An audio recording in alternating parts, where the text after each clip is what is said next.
Вот эта картина сделана в один заход в течение примерно 10, я уже не помню, 12 часов. Так выглядит средневековая история в представлении искусственного интеллекта. На картине разные слои реальности той эпохи. Это одна из 7 работ, которую создала нейросеть. Противопоставление левой и правой части, поэтому ее было проще наращивать. Как создаются картины при помощи искусственного интеллекта? Цифровой художник Илья Мирин рассказывает, это долгий и сложный процесс. В программу нейросети человек вводит ключевые слова и цвета, которые он хотел бы использовать. Далее дело за программой.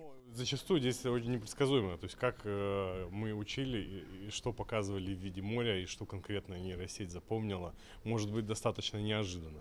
Поэтому там есть определенные хитрости, умения и понимание, что должно быть композиционное.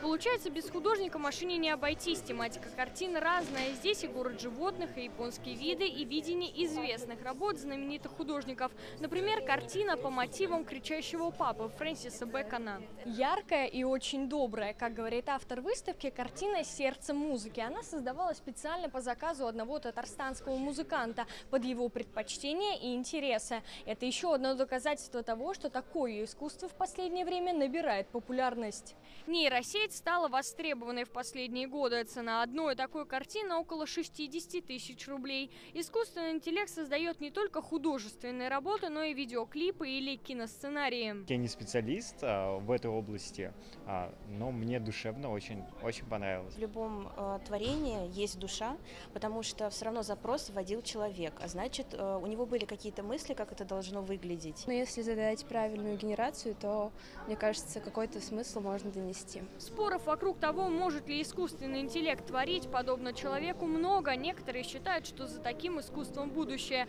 Другие не видят здесь высокое творчество. Я уверен, что те художники, у которых есть свой собственный стиль, в любом случае будут выигрывать в нейросети. И покупатели и какие-то коллекционеры приходят за работами конкретного художника, а не его работ. Есть ли в картинах, созданных нейросетью, смысл? Могут ли они заменить работы классиков? Ответы на эти вопросы каждый посетитель сможет найти здесь. Выставка открыта до 17 апреля. Алена Струминская, Алмаз Зиединов, ТНВ, Казань.